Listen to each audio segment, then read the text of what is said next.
Chapter 18. My first appearance in print. Ashley interferes.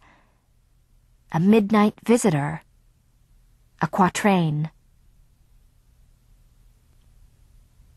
Ashley loyally bought 4 copies of Sailing, one for herself, one for each of her parents, and one, she said, for Ned. Although it would have been the depths of ingratitude to ask her not to, I wished she hadn't. The editorial board had chosen a poem of mine that I now felt was perhaps a trifle too personal, too open to interpretation, too revealing. They had published it under my initials, not my full name, but I was afraid that anyone who knew me would easily figure out what they stood for. Indeed, Ashley already had. I'll spare you the details, but if you want to get the flavor, imagine what a girl of some sensitivity might have written in her first flush of excitement at meeting the person who was to become the magnet of her thoughts. Plus, the rhymes were pretty lame. "I don't think it's lame at all. I think it's beautiful," insisted Ashley, handing over the $19. "A fitting tribute to—" All right, don't hit me, I won't say it. But I still don't see why you won't admit it. Your poem's about 1,000,000 times better than Seth's 3 essays anyway. Yours is sincere. Speaking of which, sorry I couldn't chaperone you yesterday. How did it go?" "Oh my God, Ash, it was awful. He somehow managed to charm Dad into inviting him to dinner, and now he thinks he's my boyfriend." "How can he?" "He clearly thinks it's like getting your driver's license, or A's in math, or getting the nettle to like you. You just follow the steps right, and that's it. You're done." "What if you told him you already have a boyfriend?" "Oh, I don't know. I thought about it. But I don't have a boyfriend. I can't quite bring myself to just lie straight out." "It's not actually so much of a lie. At the rate you're going, you will soon." "At the rate I'm going, if I do, it'll be Seth." "But it's weird, isn't it? I really don't get it. What is it about me? If I were a guy, I wouldn't look at me twice. I'm so tall and gawky."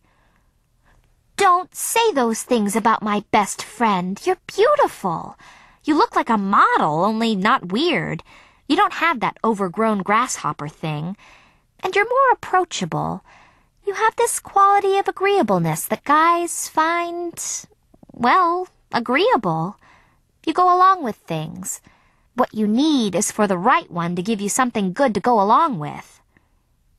I saw the right one quite a bit once the insomnia rehearsals began again, which they did that week with a vengeance.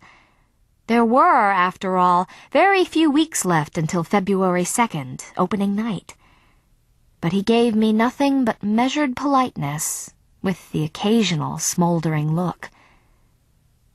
"Has Ned said anything yet?"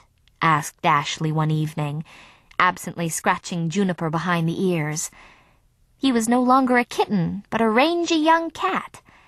We were doing our homework in her room, which was far better heated than mine.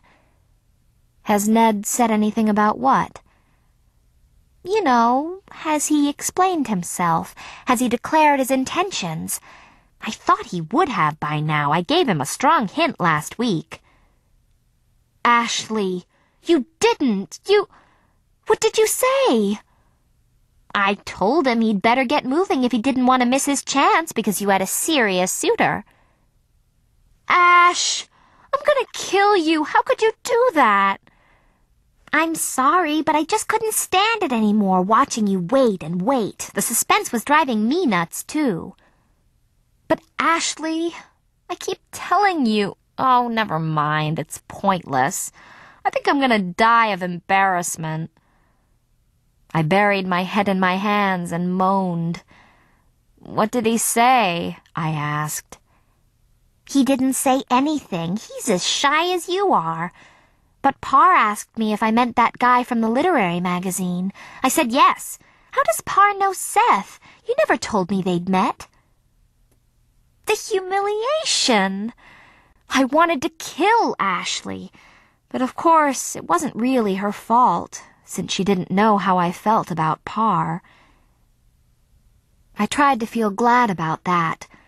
After all, I had tried as hard as I could to keep it hidden from her. From Parr, too. Could he really not know when I felt so strongly? Surely he would see it in my eyes. Was he treating me with that distant politeness because he knew how I felt and didn't return my feelings? Or did he have no idea what he meant to me? Maybe he did like me, but he thought I was going out with Seth. Horrible! I thought about explaining to Parr next time I saw him, but what would I say? That I didn't like Seth? That he wasn't my boyfriend? Any such explanation seemed presumptuous, since it assumed that Parr would care. And anyway, there was still the question of Ashley. Twice during rehearsal breaks, I tried to speak, but I couldn't bring myself to do it. Meanwhile, the Insomnia production advanced at breakneck speed.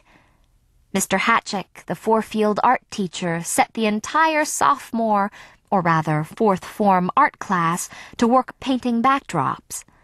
The costumes were mostly ordinary street clothes, an exotic sight at Fourfield. It took more fuss than you would think possible to get the cast outfitted in scruffy jeans. I began going over to the Gerards to help Yvette rehearse with Yolanda, so Yolanda would be up to speed on her part when her grounding was over. Yolanda even risked showing up for rehearsal once a week, leaving her sister behind to cover for her with their parents. The plan was for each of them to take the part in one of the play's 2 performances.